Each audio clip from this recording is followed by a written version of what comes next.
Assalamualaikum warahmatullahi wabarakatuh. Perkenalkan, nama saya Mila Binadi Hawa dengan NPM 2022 43502122. Ini saya akan mendemokan aplikasi sistem pakar mengenai diagnosis gangguan kecemasan pada generasi Z menggunakan metode Farrow chaining. Langkah pertama, kita akan membuka aplikasi XMPP di mana kita akan mengklik Start Apache dan juga MySQL. Jika sudah berubah menjadi warna hijau, maka koneksi sudah terhubung. Lalu setelahnya kita membuka aplikasi NetBeans. Jika NetBeans sudah terbuka, kita akan buka bagian TA Pakar, lalu kita akan merun file home, di mana nanti tampilannya akan seperti ini. Pada bagian ini, pengguna bisa memilih jika dia admin, maka klik bagian admin, dan jika dia user, maka klik bagian user. Sebagai contoh yang pertama, kita akan mengklik pada bagian admin, di mana nanti akan muncul bagian login untuk admin. Admin akan mengisi username dan password yang telah didaftarkan. Kita akan mulai masukkan username, lalu setelahnya password,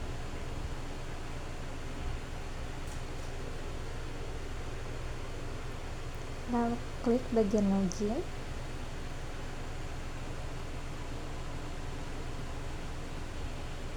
Jika login gagal, maka akan muncul pop-up message login gagal. Lalu kita akan masukkan username secara ulang dan juga password.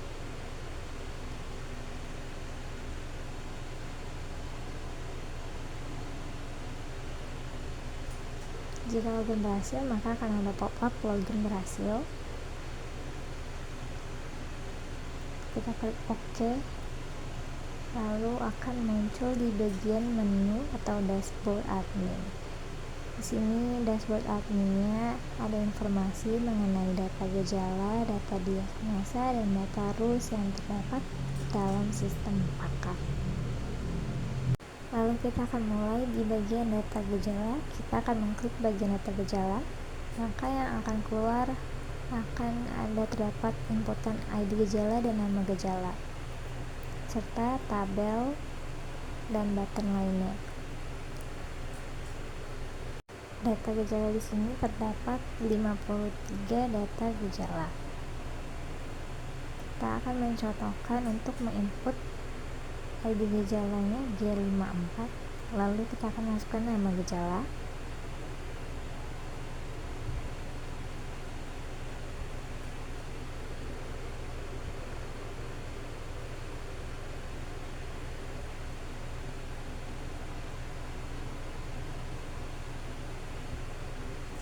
Lalu kita akan mengklik save, maka nanti akan muncul pop-up data berhasil disimpan. Kita klik OK, maka datanya akan muncul di bagian tabel data gejala. Lalu jika kita ingin mengedit, kita klik data gejala tersebut, kita ubah apa yang mau kita edit. Setelah sudah, kita klik bagian edit, lalu akan muncul pop-up data berhasil diubah. Klik OK, maka datanya akan berubah di tabel data gejala tersebut.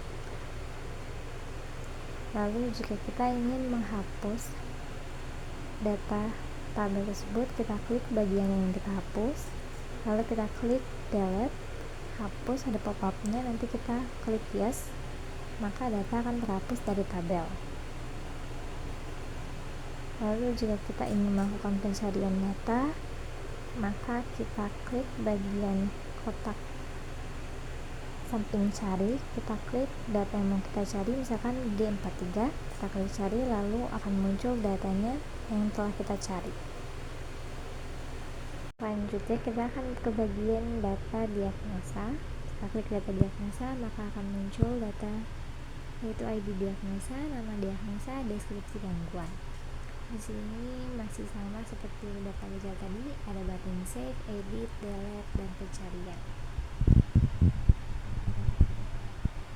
Kita akan mencontohkan pada bagian inputan cari. Kita akan mencari misalkan ID diagnosanya yaitu P08 kita klik cari, maka akan muncul di tabel data diagnosa. Selanjutnya kita akan ke bagian data rules. Di sini data rules itu ada inputan ID rules, ID diagnosa, dan ID gejala rules. Dan juga ada tabel klik untuk di ID gejala rules. Kita akan coba input misalkan ID rule R11, ID diagnosanya P09, dan ID gejala rulesnya kita bisa cari di tabel yang di samping kanan. Kita akan memasukkan beberapa pilihan nama gejala.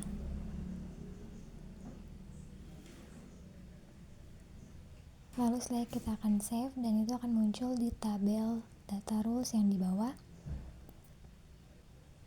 Kalau misalkan kita mau edit, kita bisa klik data yang akan kita edit, lalu kita ganti di yang mana yang mau kita edit, lalu klik edit. Jika kita ingin menghapus, kita bisa klik ID yang ingin kita hapus dan klik button delete, maka ID-nya akan terhapus. Jika ingin melakukan pencarian, maka kita klik inputan cari, kita cari kode yang ingin kita cari, lalu kita klik bagian cari dan akan muncul di tabelnya. Lalu yang terakhir ada laporan. Di sini ada menu laporan yang berisi laporan gejala, diagnosa, rules, user, dan hasil.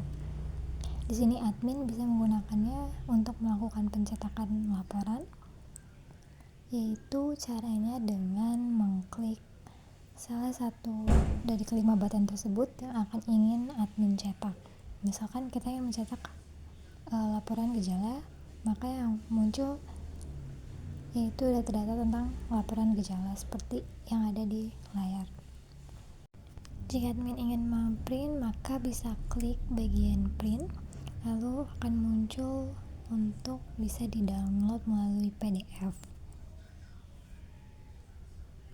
Lalu di contoh yang lain, kita bisa mengklik lihat hasil bagian data hasil diagnosa gangguan kecemasan. Jika ingin melakukan pencetakan, caranya masih sama seperti yang tadi. Jika admin sudah selesai menggunakannya, admin bisa keluar dari sistem aplikasi tersebut dengan mengklik button keluar yang ada di kiri pojok bawah. Setelah keluar dari bagian admin tadi, maka tampilannya akan kembali pada tampilan home. Kita akan mencobakan untuk contoh user. Kita akan klik bagian user. Jika user belum mempunyai akun yang telah didaftarkan, maka user bisa melakukan pendaftaran akun tersebut dengan mengisikan inputan nama, inputan email, dan juga inputan password. Selama input pendaftarannya, user bisa mengklik daftar, lalu akan muncul pop-up daftar berhasil, dan user akan diharapkan untuk login dengan email dan juga password yang telah didaftarkan.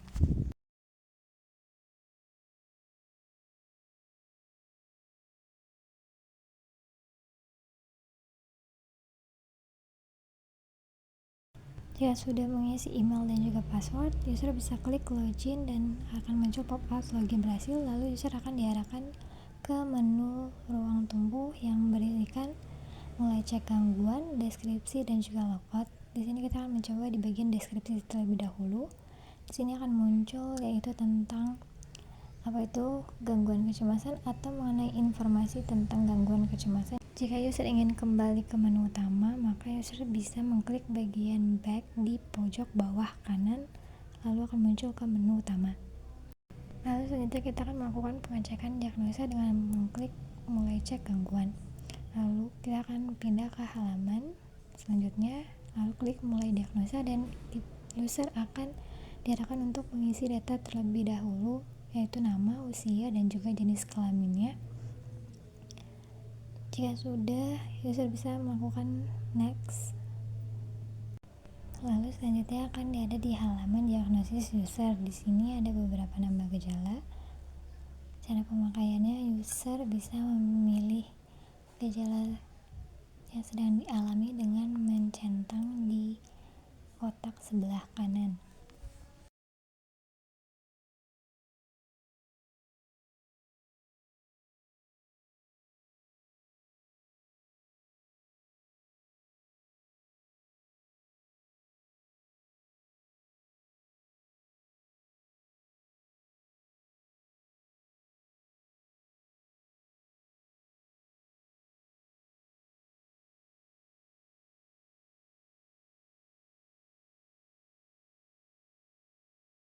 Jika sudah, user bisa melakukan klik proses dan akan muncul hasil diagnosanya, deskripsi gangguan, dan juga edukasi atau info layanan medisnya.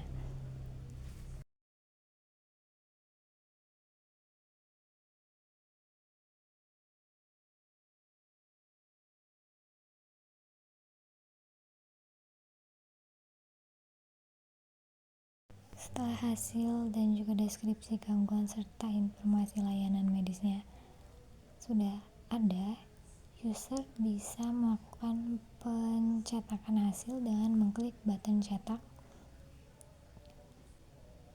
Lalu akan muncul di sini bagian laporannya yang berisikan hasil diagnosa gangguan kecemasan, yaitu nama, usia, dan jenis kelamin, serta hasil diagnosa dan deskripsinya. Jika user ingin melakukan pencetakan, maka user bisa klik di bagian print. Lalu di sini kita akan mencoba jika pilihan gejalanya tidak sesuai dengan rules yang ada, maka hasil diagnosa dan deskripsi gangguannya yaitu tidak ditemukan dan gejala tidak sesuai rule. Jika user telah selesai menggunakan aplikasi tersebut, user bisa mengklik X di kanan atas, lalu akan muncul kembali di menu ruangan tumbuh. Lalu jika user ingin logout, maka klik bagian logout, lalu akan muncul di tampilan awal home kembali.